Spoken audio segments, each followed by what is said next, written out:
오늘은 히브리서 1장부터 13장까지 이거를 매 시간 쫓겼잖아요.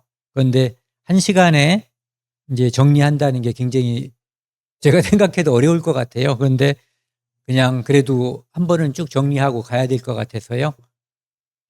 히브리서는 이제 한 문장으로 이렇게 말을 만들어 봤는데요. 구약, 율법이라는 그림자가 실체이신 예수 그리스도 안에서 어떻게 탁월하게 완성되었는지를 설명하는 서신. 구약에는 이제 모세, 그 다음에 대제사장이었던 아론, 그 다음에 그 희생 제물들이 있었잖아요. 그런 것들이 이제 신약에 와서는 그 모든 것들이 예수 그리스도를 설명하는 이제 그림자였다는 거죠. 그런데 실체이신 분, 하나님의 본체이시고 형상이신 분이 이 땅에 오셔서 구약의 하나님께서 미리 약속해 주시고 미리 그림자로 설명해 주셨던 그것을 예수님께서 이 땅에 하나님이 사람의 형상을 입고 이 땅에 오셔서 그 모든 것을 우월하게 탁월하게 완성하셨다고 하는 것을 설명하는 서신서가 히브리서라는 거죠. 특별히 히브리서는 히브리 성도들에게 예수 그리스도가 탁월하시고 우월하시고 비교 대상이 아니잖아요. 그렇기 때문에 과거에 그들이 몸담았었던 율법을 지켜서 하나님께 인정받으려고 하는 그들의 종교, 유대교로 가서는 안 되고 예수 그리스도를 통한 단번에 믿는 그 믿음으로 영원한 속죄를 받고 그 믿음 안에서 함께 교제하고 그곳에서 하나님께 영광 돌려야 된다라고 하는 것을 이야기하고 있는 겁니다. 1장은 이제 이걸 어떻게 정리할까를 생각하다가 각 장별로 가장 이제 핵심 구절이라는 거 있잖아요. 그 구절들을 하나씩 뽑아서 그러면 이제 전체적으로 이 히브리서가 어떤 구조로 되어 있는지 뼈대만 이제 살펴보는 그런 시간을 갖도록 하겠습니다. 1장은 천사보다 뛰어나신 하나님의 아들 예수 그리스도를 설명하고 있어요. 이제 가장 중요한 핵심 구절은 1장 3절입니다. 같이 읽겠습니다. 이는 하나님의 영광의 광채시요 그 본체의 형상이시라. 그의 능력의 말씀으로 만물을 붙드시며 죄를 정결하게 하는 일을 하시고 높은 곳에 계신 지극히 크신 이의 우편에 앉으셨느니라. 그분은 하나님이신데 이 땅에 오실 때는 사람의 모습으로, 어떤 분들이 이제 그렇게 표현하더라고요. 태양이 있으면 그분은 빛이시다. 태양으로부터 나오는 빛. 그리고 그분이 이 땅에 사람으로 오신 분이다. 그리고 그분은 이 땅에 오신 목적은 가장 중요한 게 이거거든요. 죄를 정결하게 하는 일. 나머지 일들은 원래부터 하신 일이거든요. 그런데 이 땅에 오신 가장 중요한 목적은 그 1장 21, 마태복음 1장 21절에 있는 자기 백성을 그들의 죄에서 구원하기 위해서 오신 거거든요. 그리고 다 이루었다, 다 끝냈다라고 하는 말씀에는 바로 그 일, 죄를 정결하게 하는 일을 완성했다라고 하는 거죠. 그리고 지금은 하나님의 권능의 하나님의 우편, 그 보좌의 자리에 앉으셔서 우리를 위해서 중보자로서 간구하고 계시다, 이런 말씀입니다.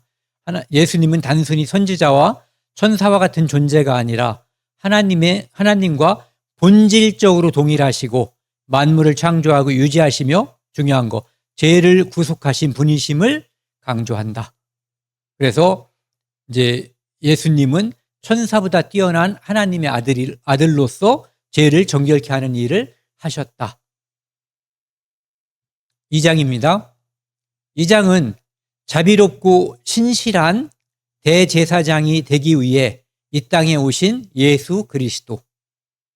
이제 핵심 구절은 2장 17절입니다. 이 구절은 같이 읽겠습니다.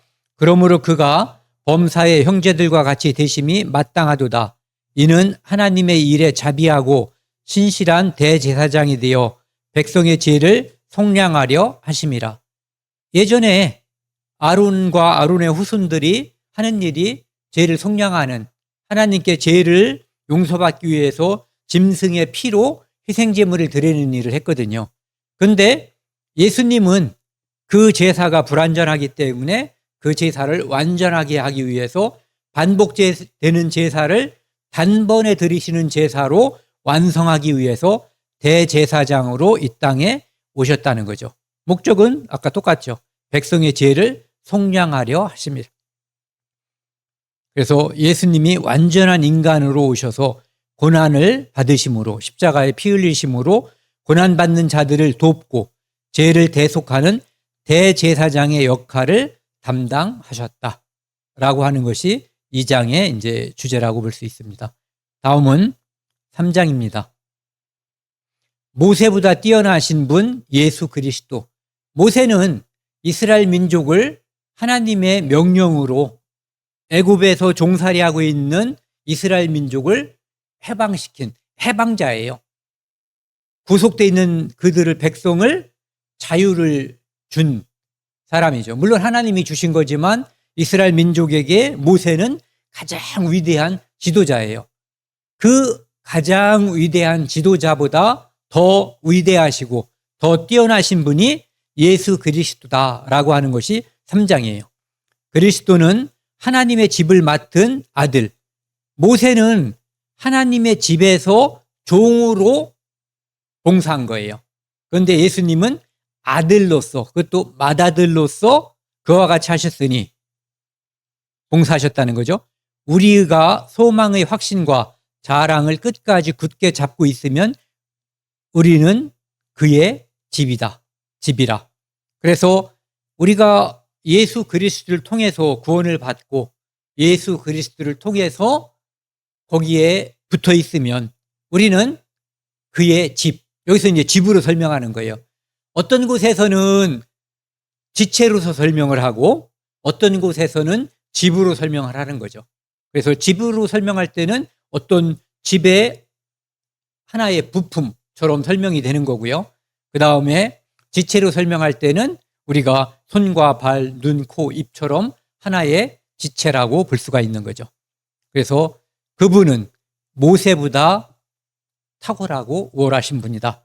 모세는 하나님의 집의 종으로 충성했지만 예수님은 그 집의 주인인 아들로서 모세보다 더 큰 영광을 받으실 분임을 강조한다. 그러므로 믿음으로 그분께 붙어 있어야 함을 권면한다. 특별히 히브리 사람들에게는 계속 말씀드렸지만은 고난과 유혹이 동시에 존재했다고 그랬거든요. 그리스도인이기 때문에 로마 정부로부터 받는 고난이 있었고, 그 다음에 동족이었던 아직도 유대교에 머물러 있는 사람들의 유혹이 있었어요. 그래서 그것에 흔들리지 말고 예수 그리스도 안에 붙어 있어야 함을 권면하는 서신이다라고 말씀드립니다. 4장입니다. 하나님의 안식에 들어가기 위해 믿음으로 순종해야 된다. 이 말씀에는 어떤 것이 포함되어 있냐면은 예전에 이스라엘 민족이 광야에서 가나안 땅을 정탐하잖아요. 12명을 보냈는데 10명이 불순종했어요. 그 불순종은 자기들의 의견이 있는데 자기들의 의견을 그렇게 낸 게 왜 불순종이냐? 그게 바로 불순종이거든요. 왜냐하면은 하나님은 그곳으로 인도해서 그곳을 그들에게 주시겠다고 약속하셨거든요. 그런데 그것을 믿지 않는 불순종을 그들이 직접적으로 단체적으로 표출한 거예요. 그래서 그들은 광야에서 다 죽었죠. 그래서 여호수아와 갈렙, 믿음으로 순종한 두 사람만 약속의 땅인 가나안에 들어갔기 때문에 안식에 순종한 사람만 들어갔다는 거예요. 지금도 예수 그리스도를 믿는 자만이 그 안식에 들어간다라고 하는 것을 이야기하는 거예요. 그러므로 우리는 긍휼하심을 받고 때를 따라 돕는 은혜를 얻기 위하여 은혜의 보좌 앞에 담대히 나아갈 것이니라. 4장 16절입니다. 은혜의 보좌는 예수 그리스도거든요. 더 엄밀하게 말하면 예수 그리스도의 피, 십자가라고 볼 수 있죠. 그곳이 우리에게 은혜가 쏟아지는 곳이에요. 그것을 외면하고 계속해서 짐승 잡고 그 반복되는 그 제사를 받아들이고 거기에 매달리고 실제로 완전한 제사, 영원한 제사 단번에 드리는 그 제사에 순종하지 않으면 안식, 영원한 안식에 들어갈 수 없다는 것을 이야기하고 있어요. 이스라엘 백성이 불순종으로 안식에 들어가지 못한 것을 경고한다. 그러니까 그때 불순종했기 때문에 못 들어간 것처럼 지금도 너희가 만약에 예수 그리스도를 은혜의 보좌 앞에 예수 그리스도의 앞에 나아가지 않으면 같은 결과를 맺을 것이다 이런 얘기죠. 우리는 예수님을 통해 언제든지 은혜의 보좌 앞에 나아가 구원을 받을 수 있음을 강조한다. 그러니까 예수 그리스도가 유일한 구원자고 유일한 구원의 통로임을 이야기하는 거죠. 5절입니다. 5절은 멜기세덱의 반차를 좇는 영원한 제사장 예수 그리스도. 예전에는 아론의 계열, 아론의 반차를 좇아서 대제사장이 됐단 말이에요. 그런데 예수 그리스도는 아비도 없고 어미도 없고 시작한 날도 없고 끝도 없는 바로 그런 분의 반차를 좇았거든요. 그분이 바로 예수 그리스도예요. 그때는 멜기세덱이라고 하는 이름으로 아브라함에게 나타나서 축복했지만 그분이 바로 영원한 대제사장 예수님이라는 거죠. 그래서 5장 9절에는요. 온전하게 되셨은 즉 자기의 순종하는 모든 자에게 영원한 구원의 근원이 되시고 여기 보시면은 순종하는 모든 자 누구든지 예수 그리스도의 십자가에 순종하면 은혜의 보좌 앞에 자발적으로 믿는 마음으로 나아가면 영원한 구원을 받을 수 있다는 것을 이야기하고 있어요. 그래서 멜기세덱의 반차라고 하는 것은 영원한 대제사장이라고 하는 것을 이야기하는 거죠. 그러니까 과거의 대제사장은 약점이 있었어요. 사람이기 때문에 죄라고 하는 것. 그래서 죄로 인해서 파생한 게 있죠. 죽음. 그래서 대제사장은 이렇게 바뀔 수밖에 없었죠. 죽고 태어나고 죽고 태어나기 때문에. 그런데 이분은 대제사장이신 예수님은 영원하다는 거죠. 죽음도 그분은 이겨내신 분인 거예요. 그래서 고난을 통해 순종을 배우고 온전케 되셨으며 예수님이요. 그분께 순종하는 자들에게 영원한 구원을 주시는 대제사장 예수 그리스도에 대해서 5장에서 이야기하고 있다는 거예요. 6장입니다. 더욱 성숙한 신앙으로 나아갈 것을 권면한다. 사람이 우리도 마찬가지거든요. 히브리 성도들은 구원받은 성도예요. 그러니까 구약의 율법 체계에 의해서 믿음이 온 사람이 아니라 예수 그리스도를 믿고 구원받은 사람들이거든요. 그런데 그들이 받은 구원을 거부하고 외면하고 과거로 돌아가는 일은 해서는 안 되고 여기 있는 것처럼 더욱 성숙한 신앙으로 나갈 것을 권면하는 거예요. 그러니까 뒤로 물러가서 유대교로 가는 것이 아니라 더 성숙한 신앙으로 나가야 된다는 거죠. 6장 1절입니다. 그러므로 우리가 그리스도의 도의 초보를 버리고 죽을 행실을 회개함과 하나님께 대한 신앙과 그 다음에는 완전한 대로 나아가자라고 2장의 2절에 되어 있어요.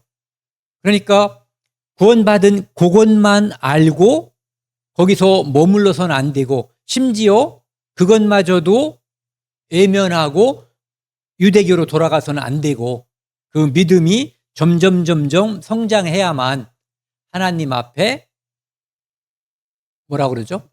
상급받는다. 하나님이 기뻐하는 믿음을 갖게 되는 것이다라고 이야기하는 거예요.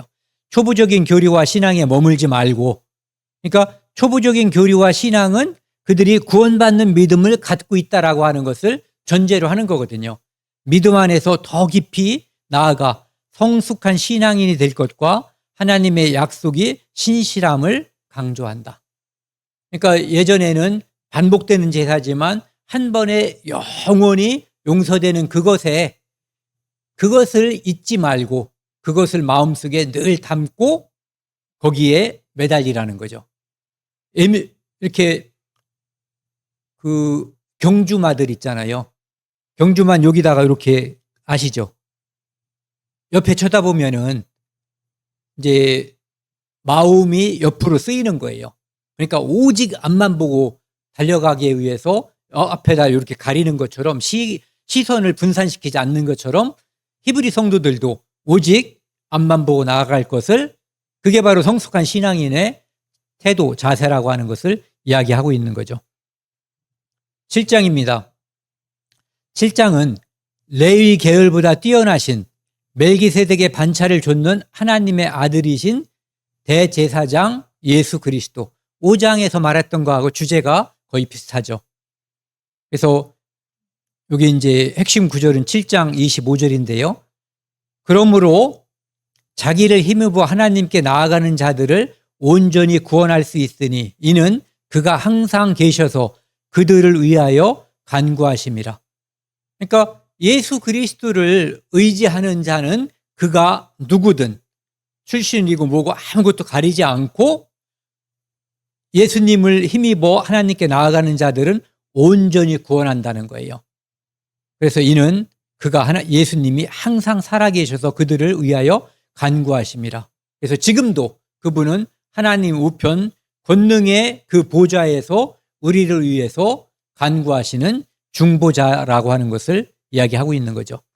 그래서 예수님의 대제사장 직분이 멜기세덱의 반차를 따르는 영원하고 완전한 직분이므로 그분께서 항상 우리를 위해 간구하심으로 온전히 구원을 이루심. 그러니까 우리 믿음이 생각을 해보세요. 다들요. 내 믿음이 어떻게 왔는가를 생각해 보자고요. 내가 믿으려고 애쓰고 노력해서 얻어진 게 아니거든요. 저도 그걸 생각하면은 너무너무 신기하고 또 감사하는 계기가 되는 거예요. 왜냐하면은 저는 믿으려고 애쓴 적이 없거든요. 애써서 그 결과가 나오는지도 의문이지만 근데 어느 순간에 하나님의 말씀을 듣는데 하나님이 계시다는 생각이 어느 순간인지도 몰라요. 근데 그것이 자연스럽게 이 마음속에 차지했고 내가 하나님 앞에 나름대로는 노력했지만 이건 노력이잖아요. 잘 살아보려고 하는 것은, 죄를 덜 지려고 애쓰는 것은 노력이거든요. 그럼에도 불구하고 내가 하나님 앞에 완전한 죄인이어서 오늘이라도 혹시 내가 죽는다면 지옥 갈 수밖에 없는 존재라고 하는 것을 알고 이제 그런 사람들은 반드시 예수 그리스도를 찾게 돼 있거든요. 하나님, 불쌍한 죄인을 긍휼히 불쌍하게 여겨달라고 기도할 수밖에 없고, 그런데 말씀을 통해서 어느 순간에 내 죄가 예수 그리스도의 십자가의 피를 통해서 영원히 용서됐음을 여기에 받아들이게 되고, 그리고 그 후에 한 번도 그것이 사라지지 않고 늘 그 마음이 있단 말이에요. 그것이 저의 결심이나 저의 머리 능력, IQ로다가 형성된 게 아니란 말이에요. 그것이 바로 여기 우리를 위해 간구하심으로 온전한 구원을 이루심. 예수 그리스도께서 지금도 하나님의 우편에서 우리를 위해서 간구하시기 때문에 중보자로서, 그래서 우리 믿음이 지속되고 완전하게 유지될 수 있다는 것을 우리가 알아야 된다는 거죠. 8장입니다. 더 좋으신 언약의 중보자이신 예수 그리스도. 옛 언약이 있었어요. 시내산에서 하나님께서 모세를 통해서 주신 십계명으로 대별되는 옛 언약이 있었거든요. 그리고 우리는 지금 예수 그리스도를 통해서 새롭게 주신, 무엇을 함으로써 또 하지 않음으로써 온전하게 되거나 완전하게 되는 것이 아니라 우리의 행동이 아닌 우리가 마음을 열고 그리스도를 받아들임으로써 얻어지는 그 믿음, 하나님께서 선물로 은혜로서 주시는 그 선물로 받아지는 그 믿음을 하나님 우리에 허락했거든요. 그것이 바로 더 좋은 중보자이신 예수 그리스도를 받아들임으로써 생겨난 거예요. 정말 신기하잖아요. 그런 믿음이 우리 안에 자리 잡고 어느 순간에, 그리고 그것이 유지되고 또 그것의 효력이 어마어마하다고 하는 것을 우리가 매일매일 알고 있거든요. 그리고 그것을 믿고 있고요. 그래서 8장 6절을 보면은요. 그러나 이제 그는 더 아름다운 직분을 얻으셨으니 그는 더 좋은 약속으로 세우신 더 좋은 언약의 중보자시라. 이스라엘 민족에게는 율법이 주어졌고 이스라엘 민족에게만 주어진 축복이었어요. 하나님의 말씀을 순종하면 복을 받고 순종하지 않으면 저주를 받는, 그것은 이스라엘 민족이 하나님의 백성이라고 하는 증거였던 거예요. 그런데 우리에게는 그 율법의 저주에서 벗어나고 무엇을 하거나 하지 않음으로써 축복을 얻거나 저주를 받는 것이 아니라 오직 그분을 믿음으로써 구원받고 그 구원이 단번에 영원히 우리에게 주신 선물이라고 하는 것을 믿게 되는, 그래서 그것은 더 좋은 언약의 중보자이신 예수 그리스도를 받아들이는 일이에요. 그래서 옛 언약은 불완전했기 때문에 반복했던 거예요. 그림자에 불과했지만 예수님을 통해 맺은 새 언약은 더 좋은 약속을 바탕으로 하는 완전한 언약임. 그래서 완전하기 때문에 단번에 영원히 용서하고 끝. 그래서 다 이루었다. 이 말씀은 다 끝냈다라는 표현이거든요. 9장입니다. 단번 속죄를 위해 피 흘리신 완전한 제물이신, 아까는 모세보다 위대하다, 천사보다 탁월하다, 이제는 희생 제물로서의 예수 그리스도를 이야기하고 있어요. 단번 속죄를 위해 피 흘리신 완전한 제물이신 예수 그리스도. 그분은 대제사장이면서 또한 완전한 제물이신 세상 죄를 지고 가는 하나님의 어린 양이셨고 유월절 양이셨던 거예요. 네. 9장 28절입니다. 이와 같이 그리스도도 많은 사람의 죄를 담당하시려고 단번에 들이신 바 되었고 구원에 이르게 하기 위하여 죄와 상관없이 자기를 바라는 자들에게 두 번째 나타나시리라. 우선 그분은 우리의 많은 사람의 죄를 담당, 그래서 다수다 이런 것이 아니라 모든 사람의 죄를, 인류의 죄를, 온 세상 죄를 담당하신 거예요. 단번에 들이신 바. 왜? 그분의 흘리신 피는 하나님의 피였기 때문에 완전했거든요. 그래서 단번에 들이시고 반복할 필요가 없었던 거예요.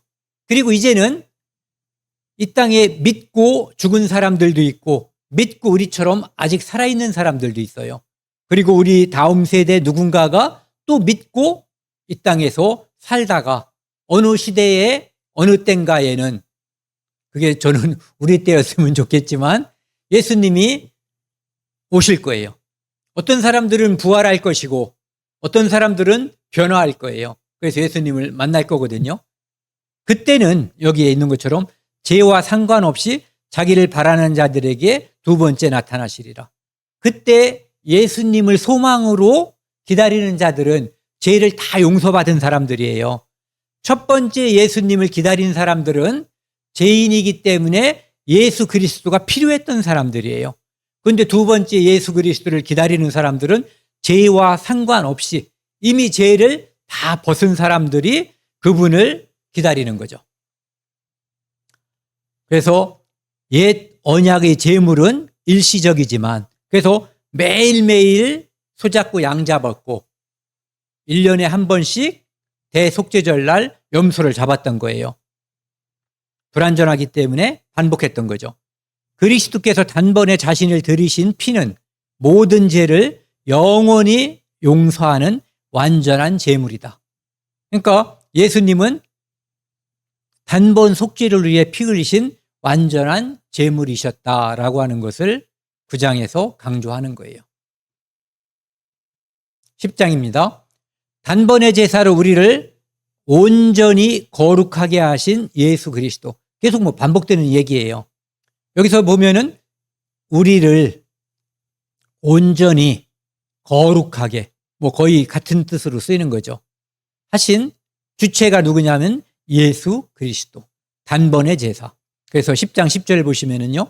이 뜻을 따라 예수 그리스도의 몸을 단번에 들이심으로 말미암아 우리가 거룩함을 얻었도다. 온전함을 얻었도다. 완전함을 얻었도다. 이런 뜻이죠. 그래서 그리스도의 한 번의 희생으로 더 이상 반복적인 제사가 필요 없게 되었고, 왜? 온전히 끝내놨기 때문에요.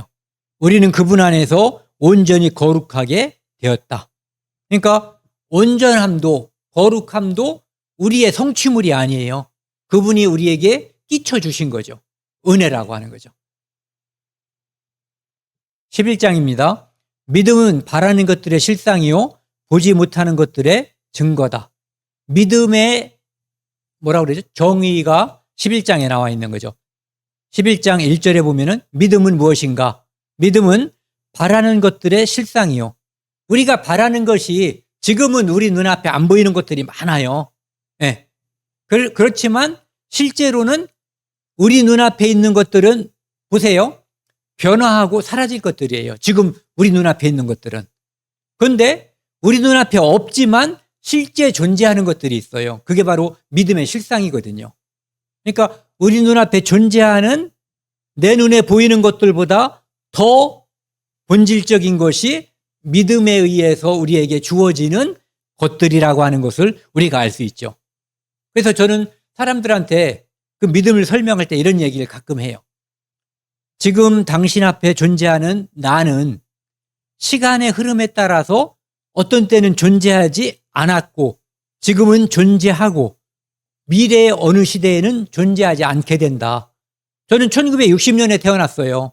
그러니까 그때부터 제가 존재했고 마음 크게 써가지고 앞으로 더 많이 산다고 칠 때 제가 100년 산다고 쳐도 지금부터 약 35년 후에는 없어지는 거예요.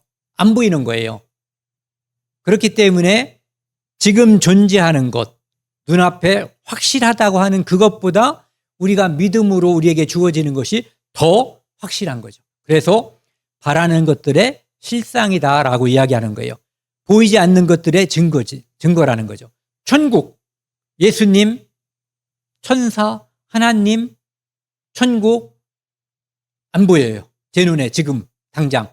그런데 제 마음 속에 있어요. 제 믿음 속에 있거든요. 그래서 눈에 보이는 것보다 확실한 증거로서 우리에게 주셨다. 우리는 그것을 받았고 나중에 그 안에 들어갈 것이다. 이런 얘기죠. 구약 시대의 수많은 믿음의 선진들의 삶을 통해 믿음이 어떻게 역사를 이루고 많은 증인들을 보여줬잖아요. 12장에서는 구름같이 허다한이라는 표현을 쓰고 있고 역사를 이루고 하나님의 약속을 바라보고 하는지를 보여줌. 그러니까 히브리 성도들아 너희들도 믿음으로 살아라. 그러면 지금 성경에 이 사람들의 이름이 기록되어 있고 하나님 앞에 그들의 이름이 영광스럽게 빛나는 것처럼 당신들의 이름도 믿음이란 이름으로 하나님 앞에 빛날 것이다 라고 이야기하고 있는 거죠. 12장입니다. 인내로서 우리 앞에 당한 경주를 경주하라. 그러니까 앞으로 승리하기 위해서 이기기 위해서 힘차게 달려나가라 이런 얘기예요. 참고. 현실은 고난과 고통이 있다는 얘기예요. 그러니까 참고 앞으로 나아가라. 힘들 때마다 예수 그리스도를 바라보라는 거예요. 그분은 어떤 고통을 무엇 때문에 참았는가를 생각하면 우리들도 우리 앞에 히브리 성도들도 그들 앞에 주어지는 그 고난과 고통, 유혹을 인내로서 참아낼 수가 있다. 무엇을 바라보고 예수 그리스도를 바라본다면 12장 2절입니다. 믿음의 주요 또 온전하게 하시는 이인 예수를 바라보자. 예수님은 그 앞에 있는 기쁨을 위하여 십자가를 참으사 부끄러움을 개의치 아니하시더니 하나님 보좌 우편에 앉으셨느니라. 그러니까 히브리 성도들아, 여러분들도 형제 자매님들도 온전히 참고 견디고 믿음으로 승리하면, 예수 그리스도를 계속 바라봄으로써 승리한다면 그 보좌 앞에, 우리를 위해서 예비된 것이잖아요. 거기는 하나님의 보좌, 예수 그리스도가 앉은 그곳에 우리를 작은 아들들로서 상속자로 앉혀주시겠다고 약속한 거예요. 그러니 지금 현재 잠깐의 고난은 참고 견디자. 너무 큰 영광이 기다리고 있다라고 하는 것을 말씀하는 거예요. 수많은 믿음의 증인 앞에서 우리가 그리스도를 본받아 인내하며 믿음의 경주를, 믿음의 달리기를 완주해야 함을 권면한다. 포기하지 말고. 그 오래 달리기 하다 보면은, 전 마라톤을 안 해봤거든요. 제가 뛰어본 건 10km가 전부인데 막 힘들 때 있어요. 그런데 그 순간을 넘기면 또 뛸만 해요. 그래서 참고 견디면, 하다 보면 이만큼 견딘 게 나 자신이 기특하기도 하고, 또 그것을 견디게 해주신 하나님께 감사하는 마음으로 또 앞으로 나가는 거거든요. 아까 말씀드린 것처럼 경주마처럼 옆을 가리고 앞만 보고 나아가자, 이런 얘기죠. 13장입니다. 그리스도 안에서 선행과 나눔을 실천하라는 마지막 권면. 이 땅에 사는 성도는 착하게 살아야 된다는 거죠.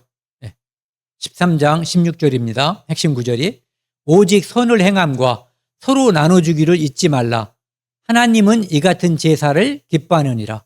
그러니까 교회 안에서 우리가 부르는 호칭이 형제님, 자매님이거든요. 우리는 각자 다른 집에서 태어나서 족부를 달리하고 있지만 예수 그리스도 안에서 한 형제, 한 자매거든요. 그래서 형제 자매를 실질적인 피를 나눈 형제 자매처럼 똑같이 선을 행함과 서로 나눠주기를 잊지 말라는 거예요.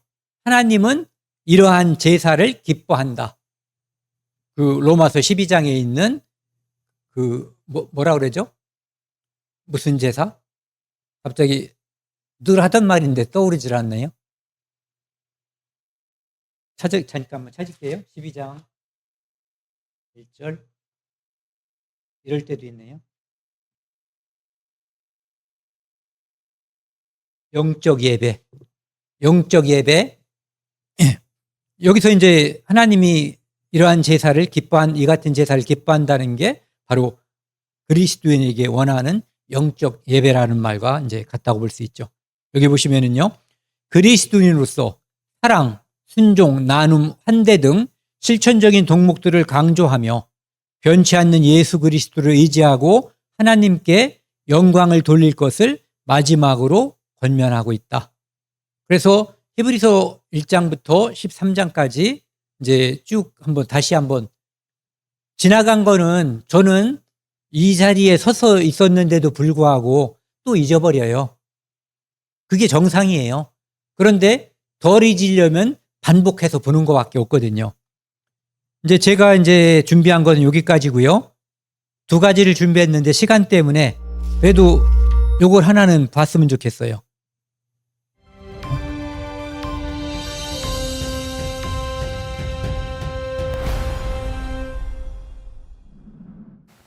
안녕하세요. 이번에는 히브리서에 대해 살펴보겠습니다. 히브리서를 간략하게 표현하자면 누군지는 정확히 알 수 없는 저자가 신앙을 포기해야 하는 위험에 처한 1세기 유대 그리스도인들을 위해서 쓴 서신이라 할 수 있습니다. 많은 학자들이 히브리서 저자에 대한 여러 가지 이론을 내놓고 있는데 그중 한 명이 바나바입니다. 히브리서에서 유독 구약의 제사에 대한 비유가 많이 나오는 데다가 바나바가 레위족이었다는 연결점이 한몫을 한 것입니다. 그러나 오리겐이라는 학자가 히브리서 저자는 오직 하나님만이 아신다라고 말한 바 있을 정도로 저자 문제는 결론을 내리기가 힘듭니다.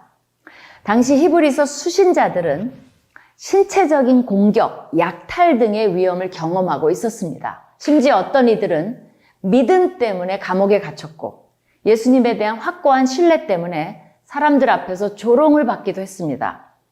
이런 상황에서도 많은 이들이 모든 어려움을 기쁘게 받아들였으나 어떤 이들은 그리스도에 대한 초기의 충성으로부터 뒤로 물러나 배교자가 되었으며 또 어떤 이들은 타협의 위기에 직면하고 있었습니다.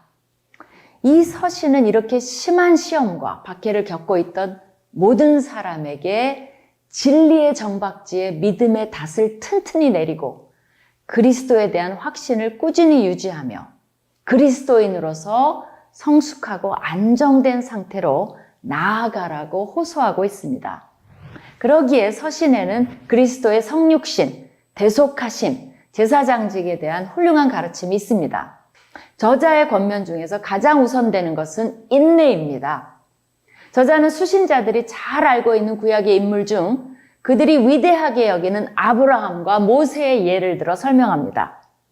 하나님이 아브라함에게 약속을 주셨기 때문에 그가 오래 참았다는 것을 상기시키며 모세는 비록 보이지 않을지라도 함께 하시는 하나님을 의식하며 놀라울 만큼 참을 수 있었음을 언급합니다. 그러나 누구보다도 본을 보이신 예수님의 인내를 따를 자는 없습니다. 그분은 그 앞에 있는 즐거움으로 인해 혹독한 시험과 적이에 찬 반대를 참을 수 있었습니다. 저자는 무엇보다도 선지자, 제사장, 왕으로서의 그리스도를 제시합니다.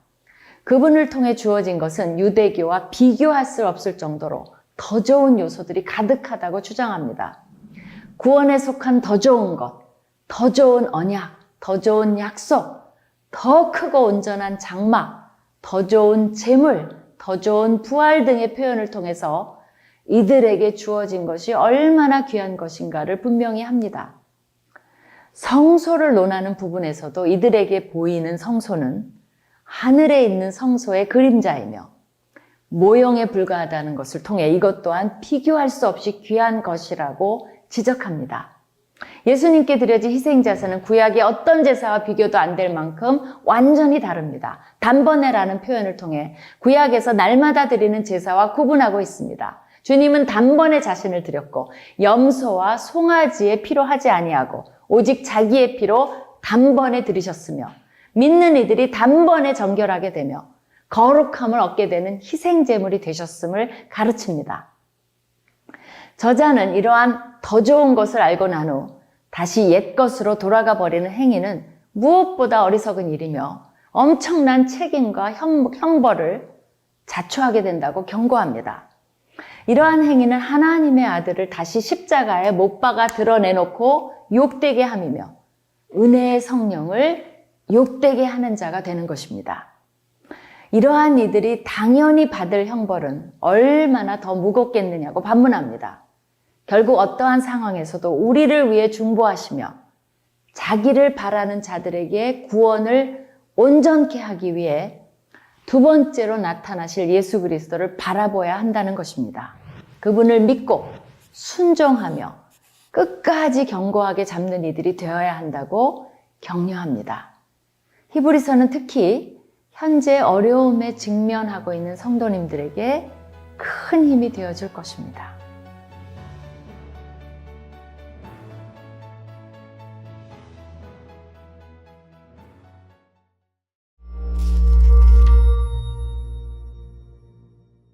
히브리서. 이 서신의 저자는 미상입니다. 오랜 세월 동안 사람들은 바울이 썼는지 바나바나 아볼로 같은 그의 동역자들이 썼는지 궁금해했습니다. 하지만 정말로 알 수가 없습니다. 이 장을 보면 저자가 예수님의 제자들과 직접적인 관계가 있었다는 게 드러나는데, 그래서 이 서신이 사도들의 가르침에 기반을 둔다는 것을 알 수 있죠. 게다가 우리는 이 서신의 수신자가 누구이며 심지어 어디에 살았는지도 모르는데요. 저자는 그들을 정말 잘 알고 있으며 그들이 구약 성경에 대한 해박한 지식을 가졌다고 전제하고 있습니다. 이는 특히 토라, 곧 모세오경의 줄거리에 대한 지식으로서 어떻게 아브라함의 가족이 이스라엘 민족이 되었고 모세가 어떻게 이집트 노예였던 그들을 이끌어내 시내산으로 데려와 율법을 받고 하나님과 언약의 관계를 맺었으며 성막을 짓고 제사장을 통해 하나님께 희생제사를 드렸는지, 그리고 어떻게 그들이 약속의 땅에 들어가기까지 광야에서 유리했는지 말이죠. 저자가 독자들이 당연히 이야기들을 자세히 다 알고 있기를 기대하는 것으로 보아 이 서신의 수신자는 틀림없이 유대인 그리스도인들이며 히브리서라는 이름도 바로 여기에서 유래했습니다. 우리는 또 10장에서 이 교회 공동체가 박해를 당하고 있었다는 단서를 발견합니다. 예수님을 믿는다는 이유로 심지어 투옥을 당하고 공동체의 일부는 예수님을 외면하고 신앙을 완전히 버리는 일도 일어났는데요. 바로 이 점이 이 서신의 기록 목적과 구조를 설명해 줍니다. 먼저 짧은 서두가 나온 다음 저자가 예수님을 이스라엘 역사의 핵심 인물 및 사건들과 비교하고 대조하는 4개의 단락으로 이어집니다. 예수님은 첫째로 천사들 및 율법과 비교되시고, 둘째로는 모세 및 약속의 땅, 셋째로는 제사장들 및 멜기세덱, 그리고 마지막으로 희생제사 및 언약과 비교되십니다. 저자가 이렇게 대조한 데는 2가지 주요한 목적이 있습니다. 하나는 예수님을 그 누구 그 무엇보다 우월하신 분으로 높임으로써 모든 신뢰와 충성을 바칠 만한 분임을 입증하는 것입니다. 그러나 또 다른 목적은 독자들에게 박해에도 불구하고 예수님에 대한 믿음을 지키라고 도전하는 것입니다. 그래서 그는 단락마다 예수님을 저버리지 말라고 강하게 경고하죠. 그럼 이제부터 어떻게 전개되는지 들여다보죠. 서두는 첫 문장부터 예수님을 높이는 것으로 시작됩니다. 하나님께서 옛날에는 여러 가지 방법으로 우리 조상들에게 말씀하셨으나 이 마지막 날에는 아들을 통해 우리에게 말씀하셨습니다. 이로써 저자는 하나님께서 이스라엘에 당신을 계시하셨던 이전의 어떤 방법보다도 예수님이 뛰어나심을 말하고 있죠. 그러고 나서 그는 예수님이 하나님의 영광의 광채시며 하나님의 본체의 형상이시라는 놀라운 주장을 합니다. 이러한 비유는 예수님과 하나님의 신분을 최대한 가깝게 표현하기 위한 건데요. 하나님이 태양이시라면 예수님은 그 광채시고, 하나님이 인장반지시라면 예수님은 밀랍에 찍힌 형상이십니다. 저자에게 예수님과 분리된 하나님이란 없습니다. 예수님은 육신을 입고 아들이 되신 하나님입니다. 그리고 이렇게 예수님을 높이는 관점은 서신의 나머지 부분에서 일관되게 지속되는데요. 첫 번째 단락에서 저자는 예수님을 천사들과 비교합니다. 그런데 웬 천사? 좀 의아할 수도 있는데요. 유대 전통에서는 신명기 33장 2절을 바탕으로 율법과 하나님의 말씀이 천사들에 의해 시내 산에서 모세에게 전달됐다고 가르쳤습니다. 따라서 예수님이 천사들보다 뛰어나시다고 말함으로써 저자는 예수님과 그분이 전하신 복음이 그 전에 하나님의 말씀을 전했던 어떤 존재보다 우월하심을 주장한 것입니다. 그리고 첫 번째 경고는 바로 이 점에서 발생합니다. 이스라엘이 천사들이 전달해준 율법에 주의를 기울이라는 명령을 받았다면 우리는 하나님의 아들이 선포하신 말씀에 얼마나 더 주의를 기울여야겠습니까? 그뿐만 아닙니다. 천사들보다 높으신 예수님의 지위를 생각할 때 그분이 그 높은 지위를 포기하고 인간이 되어 고난받고 죽으셨다는 사실이 얼마나 놀랍습니까? 예수님을 통해 우리는 하나님의 가장 큰 영광과 엄청난 겸손을 봅니다. 그분은 인간의 비극적인 운명을 불쌍히 여겨 친히 인간이 되셨죠. 3장과 4장으로 넘어가서 저자는 예수님이 모세보다 뛰어나시다고 주장합니다. 모세가 광야에서 이스라엘 백성을 인도하고 성막을 지었던 지도자라면 예수님 역시 하나님의 백성의 지도자이십니다. 그러나 우리는 그분에게서 단순한 장막이 아닌 온 세상을 지으신 분을 봅니다. 이어서 저자는 이스라엘 민족이 광야에서 모세에게 반역했던 이야기를 다시 들려줍니다. 그들은 약속의 땅에 들어가 안식할 수 있는 하나님이 주신 기회를 잃었는데요. 바로 여기서 두 번째 경고입니다. 예수님이 모세보다 뛰어나시다면 우리가 그분에게 반역한 결과는 얼마나 더 크겠습니까? 우리 역시 하나님을 신뢰해야 하는 광야 같은 환경을 살고 있습니다. 소망이 하나님의 새 창조에 있기 때문이죠. 그러므로 우리는 광야에서 반역하여 하나님의 자비로운 제안을 놓쳤던 이스라엘처럼 되지 않아야 합니다. 5장부터 7장에서 이제 저자는 예수님을 아론의 자손인 이스라엘의 제사장들과 비교합니다. 그들의 역할은 하나님 앞에서 이스라엘 백성을 대표해 그들의 죄를 대속하고 덮기 위한 희생제사를 드리는 일이었는데요. 그는 제사장들 역시 도덕적으로 흠이 있는 인간이라는 점을 지적합니다. 그래서 그들은 백성의 죄뿐만 아니라 자신들의 죄를 위해서도 끊임없이 제사를 드려야 했죠. 따라서 무언가가 더 필요했는데 그는 예수님이 바로 그 답이시라고 주장합니다. 예수님은 완전한 제사장이십니다. 그러나 아론의 자손이 아니라 고대 예루살렘의 신비로운 제사장 왕이었던 멜기세덱의 계통을 따르는 제사장이셨습니다. 그는 아브라함의 이야기들에 등장하는 인물이며 시편 110편에서도 다윗의 혈통에서 나실 메시아 왕이 멜기세덱의 계통을 따르는 영원한 제사장이라고 하는 걸 알 수 있죠. 곧 저자의 요지는 이것입니다. 예수님은 완전한 제사장 왕으로서 도덕적으로 흠이 없으시며 영원히 그분의 백성과 함께 하십니다. 이에 하나님과 인간 사이에 어떤 중재자보다도 뛰어난 분이신 것입니다. 따라서 이 단락의 경고는 이것입니다. 예수님을 거부하는 것은 하나님과 완전히 화목할 수 있는 최고이자 유일한 기회를 거부하는 것입니다. 그러니 그러지 마십시오. 이제 마지막 단락인 8장부터 10장으로 넘어갑니다. 저자는 예수님의 죽음이 어떻게 성전에 드려진 모든 동물의 희생제사보다 뛰어난 제사였는지 보여줍니다. 그 제물들은 계속해서 드려져야 했습니다. 매일 그리고 매년 돌아오는 대속죄일에 말이죠. 예수님은 그분의 생명을 단번에 완전히 내어주셨고 그것은 온 세상의 죄를 덮기에 충분했습니다. 이에 저자는 독자들에게 예수님으로부터 떠나가지 말라고 경고합니다. 그건 하나님의 자비로운 용서를 거절하는 것과 같습니다. 그런 일을 왜 하시겠습니까? 저자는 예수님의 제사는 영원하다고 말합니다. 그리고 그 희생은 예언서들에 기록된 것처럼 모든 죄를 사하는 새 언약의 기초가 됩니다. 지금까지 저자는 다양한 대조를 통해 예수님을 높였는데요. 마지막 단락에서는 예수님을 따르라는 큰 도전을 합니다. 자, 큰 그림을 떠올리세요. 예수님은 하나님의 말씀 자체시며 예수님은 새 창조에 대한 소망이십니다. 예수님은 영원한 제사장이며 완벽한 희생제물이십니다. 그러므로 이제 그들은 성경 이야기 곳곳에서 발견할 수 있는 믿음의 위대한 선진들을 따라야 합니다. 또 예수님에 대한 믿음을 지키고 어떤 환난과 핍박이 오더라도 하나님은 그분의 백성을 버리지 않으신다는 것을 믿어야 합니다. 그게 바로 저자가 여기 맨 끝에서 짤막한 권면의 말이라고 부르는 이 서신이 처음부터 끝까지 전하고자 하는 이야기입니다. 끝으로 히브리서를 읽는 데 도움이 될 조언을 추가합니다. 저자는 구약 말씀을 아주 많이 인용하는데요. 그때마다 멈춰서 인용 구절을 찾아 원래의 문맥에서 읽어보세요. 가끔은 이해하기 어려울 수도 있지만 대개는 해보지 않았다면 알아채지 못했을 온갖 다양하고 멋진 연결고리를 발견할 것입니다. 꼭 해보시길 권합니다. 또한 이 경고의 말들이 여러분을 불편하게 할 거라는 사실을 알아야 합니다. 실은 그게 핵심인데요. 그 목적은 여러분을 두렵게 하는 게 아니라 예수님을 거부하는 게 어리석은 일임을 보여주려는 것이죠. 너무 좋으신 분이니까요. 결국 이 모든 경고는 이 서신의 더 큰 목적인 예수님은 하나님의 사랑과 자비의 궁극적인 계시이심을 보여주려는 것입니다. 이게 바로 히브리서가 전하는 내용입니다. 이제 지금까지 28번에 걸쳐서 히브리서를 함께 나눴는데요. 아쉬움도 있고 여러 가지 이제 만감이 교차하지만 어쨌든 히브리서를 가장 이제 좋게 생각할 수 있는 것은 새롭게 또 한 번 읽고 이 안에 있는 믿음을 우리가 이제 배울 수 있는 그런 기회를 가졌다라는 것이거든요. 여기까지 히브리서는 오늘 여기까지 하고요. 그 다음에 다음 시간부터는 지난번 주에 말씀드렸던 것처럼 사도행전을 길더라도 가능하면 이제 한 장을 2주에 걸쳐서 이렇게 하는 방식으로 해서 쭉 나가도록 하겠습니다.